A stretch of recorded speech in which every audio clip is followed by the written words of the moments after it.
മിശിഹായിൽ സ്നേഹം നിറഞ്ഞവരെ, കഴിഞ്ഞയാഴ്ച കൗൺസിലിംഗ് ശുശ്രൂഷയിലൂടെ അനേകായിരങ്ങളെ ഈശോയുടെ സ്നേഹത്തിലേക്ക് അടുപ്പിക്കുന്ന ഒരു സുഹൃത്തുമായി സംസാരിക്കാൻ ഇടവന്നു.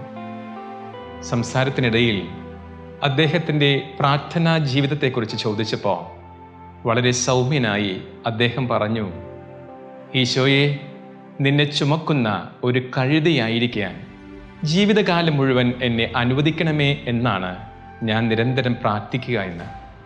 ആ പ്രാർത്ഥന എനിക്ക് നൽകുന്ന അഭിഷേകം വാക്കുകൾക്ക് അതീതമാണെന്ന് അദ്ദേഹം പറയുകയുണ്ടായി.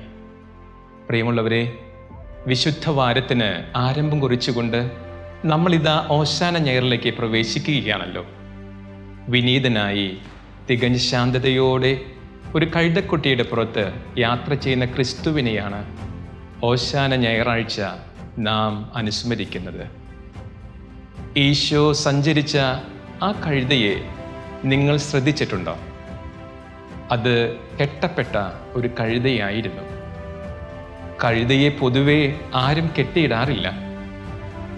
തൻ്റെ യജമാനൻ്റെ അതിർത്തി വിട്ട് കഴുതകൾ തനിയെ സഞ്ചരിക്കാറുമില്ല. കഴുതയെ കെട്ടിയിടുന്നെങ്കിൽ അതിൻ്റെ അർത്ഥം അതിനെക്കൊണ്ട് ഉപയോഗമില്ല എന്നുള്ളതാണ്. അത് യൂസ്ലെസ് ആണ് എന്നതാണ് എൻ്റെ അർത്ഥം. എന്നാൽ കർത്താവിന് അതിനെ ആവശ്യമുണ്ടെന്ന് പറഞ്ഞപ്പോൾ അവർ കഴുതയെ വിട്ടയക്കുകയായിരുന്നു. ഓർക്കുക, ആർക്കും വേണ്ടാത്തതിനെ കർത്താവിന് ആവശ്യമുണ്ട്. ഉപയോഗമില്ല എന്ന് ലോകം പറയുന്നതിനെ, ഗുഡ് ഫോർ നത്തിങ് എന്ന വിധി എഴുതുന്നവനെ ഉപയോഗമുള്ളതാക്കി മാറ്റുവാൻ എൻ്റെ കർത്താവ് ആഗ്രഹിക്കുകയാണ്. ലോകം ഇടുന്ന വിലയല്ല നിന്റെ കർത്താവ് നിനക്കിടുന്ന വില എന്ന് ഓർത്താൽ നന്ന്. ജെറമിയ പ്രവാചകൻ പറയുന്നത് പോലെ, അമ്മയുടെ ഉദരത്തിൽ ഉരുവാകുന്നതിന് മുമ്പേ നിന്നെ അറിഞ്ഞ് വിശുദ്ധീകരിച്ച ദൈവത്തിന് നിന്നെ വേണം. നീ അവന് അമൂല്യനും ബഹുമാന്യനും പ്രിയങ്കരനുമാണ്.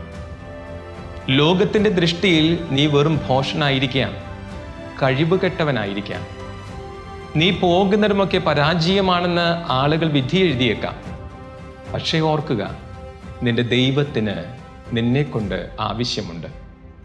എവിടെയോ വായിച്ചിട്ടില്ലേ, പൊട്ടിപ്പൊളിഞ്ഞ കഥാപാത്രങ്ങളെ കൊണ്ട് സൂപ്പർ ഹിറ്റ് സിനിമകൾ നിർമ്മിക്കുന്ന നിർമ്മാതാവാണ് ദൈവമെന്ന്. ഒരുപക്ഷേ നീ പാപത്താൽ കെട്ടപ്പെട്ടവനായിരിക്കാം. അന്ധവിശ്വാസങ്ങൾ കൊണ്ട്, അപകർഷതാബോധം കൊണ്ട്, ഭയം കൊണ്ട് കെട്ടിയിടപ്പെട്ടവനായിരിക്കാം. നീ നിന്നെ തന്നെ കർത്താവിന് വിട്ടുകൊടുത്തേക്ക്. കർത്താവ് നിന്റെ കെട്ടുകൾ അഴിച്ച് നിന്നെ ഉപയോഗിക്കട്ടെ. ഇപ്പോഴുള്ള ആ കഴുതയുടെ അവസ്ഥയെ നോക്കിക്കേ. കഴുതയ്ക്ക് അർഹിക്കാത്ത അംഗീകാരങ്ങളാണ് ഇപ്പോൾ കിട്ടിക്കൊണ്ടിരിക്കുന്നത്. അതിൻ്റെ മുമ്പിൽ വന്ന് ആളുകൾ വസ്ത്രം വിരിക്കുന്നു, മരച്ചില്ലകൾ കൊണ്ട് ജൈവിളികൾ മുഴക്കുന്നു. അത് കഴുതയുടെ മിടുക്കുകൊണ്ടോ സാമർഥ്യം കൊണ്ടോ ഒന്നുമല്ല, മറിച്ച് അതിൻ്റെ പുറത്ത് യാത്ര ചെയ്യുന്നവൻ വലിയവനായതുകൊണ്ടാണ്. നാമും ഇത് മറന്നു പോകരുത്.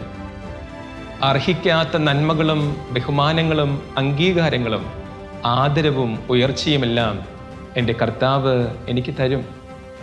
അത് നമ്മുടെ മിടുക്കുകൊണ്ടാണെന്ന് ആരും തെറ്റിദ്ധരിക്കരുത്, അഹങ്കരിക്കരുത്.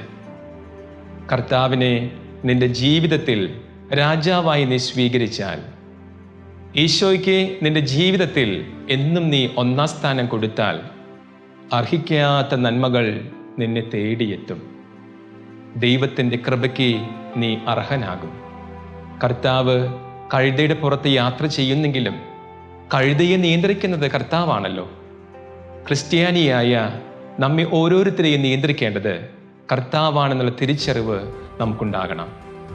ജെറുസലേം നിവാസികളോട് ചേർന്ന് നമുക്കും കർത്താവിന് ജൈവിളികൾ മുഴക്കാം.